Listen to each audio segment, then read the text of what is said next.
If you could only live in what color would it be? Now, first things off the bat, I'm going to eliminate two colors. I'm going to eliminate orange. I'm going to eliminate purple. Now, first we'll talk about orange. Look, orange does have, in terms of climate, some decent diversity. You know, if you're in Colorado, Utah, Nevada, it can get pretty cold. I just think there's not a lot. You know, most of these states, you've got Oklahoma, Arkansas, you got a lot of the South, the traditional deep South, but it's mostly Florida. Look, if I was confined to the orange area, and it depends on, you know, the specifics of this. Now, are you getting a lot of money? That definitely changes things, but just generally, if I was, okay, I've got to be locked into these 10 states. Yeah, it's 10 states. I just think it's Florida. You know, Denver's cool, Salt Lake City's cool, Vegas is cool, I guess, but overall, I don't get any. I don't get any real northern areas. You know, I like some diversity in my forced confinement, and purple as well. I think purple's the worst on here. Look, you've got New York City, which is cool, I guess. You've got Boston, which is cool.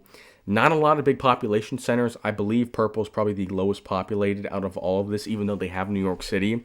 You don't get any southern area, so it's going to be cold. You know, if you're stuck in the purple, it's going to be very cold. And even in the southernmost part, which would be New York City, cold temperatures. You've got some decent mountains. You've got some okay natural. I mean, Vermont and New Hampshire are beautiful as well as Maine.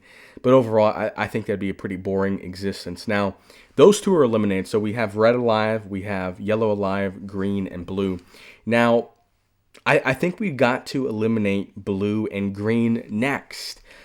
I think blue has some cool cities. You've got DC, you've got Baltimore, you've got Philadelphia, you've got Pittsburgh, you've got Detroit, you've got Milwaukee, you've got Minneapolis. So there's definitely a lot of cool cities. But once again, you don't have much beach action. You know, you got the Jersey Beach, you got the Chesapeake Bay, but you don't get much beach action. You don't get much mountain action either. So overall, from a diversity standpoint, you don't get any nice southern weather. I mean, Maryland's, you know, it's so during the summer it can get hot, but you're confined to cold temperatures. You don't have beaches. You don't have that many mountains. You know, Pennsylvania's got some of the Appalachian Mountains, but overall, I'm not a big fan of blue either. Now, green, green I think is a sleeper pick. I'm obviously eliminating them inside my top three because the top two for me is going to be yellow and red. So I've got green at third. I think what really hurts green is you don't really have any beaches. You've got Virginia Beach, which is okay. You don't have any powerhouse cities. You know, the climate diversity from Montana, which I think Montana is a cool state. Once again, depending on the logistics of this, do you get unlimited money to live in this area? Is it, you know, you're going to be living poor in this area? Do you get free travel? I mean, it definitely depends on the specifics of it, but I think green would be okay. Ohio's a very underrated state, in my opinion. I love the cities there. I think Ohio's a cool state. And you get some kind of those Great Plains, South Dakota, Iowa. You get Chicago in there. You get some of those southern DC suburbs. So I think green would be okay. I think green and blue would both be okay. Now, in terms of my final two, look, I've got to go red at two. I've got to go red at two. Originally, I was considering putting red at three until I saw Hawaii was attached, as well as, you know, I see, obviously I've got yellow at one, and I saw Alaska was attached to one, which really got me excited about yellow.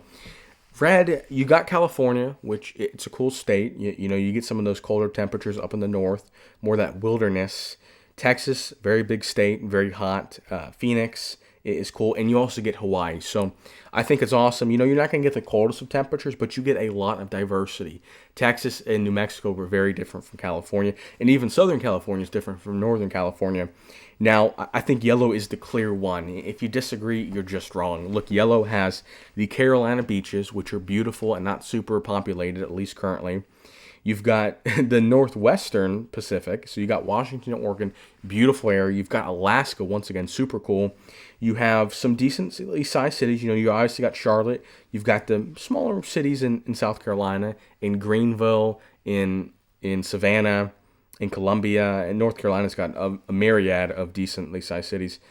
You get Louisville, you get Nashville, St. Louis, Kansas City, etc.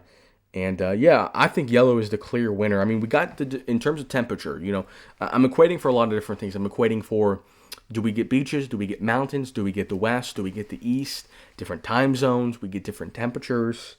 I think yellow is a clear powerhouse. I mean, I don't think there's any debate that yellow, if you were forced to be confined into one area, I just think there's so much diversity within yellow that it's just a no-brainer for me. Look, I think if we just looked at yellow versus the field, if it was yellow versus everything else, I think that would be an interesting discussion. I'd probably take the field, but I just think yellow is such a powerhouse. I mean, you get so much diversity. You get the Appalachian Mountains, you get the Rocky Mountains, you get the Pacific Northwest, you get the Carolina beaches. I mean, it's yellow is it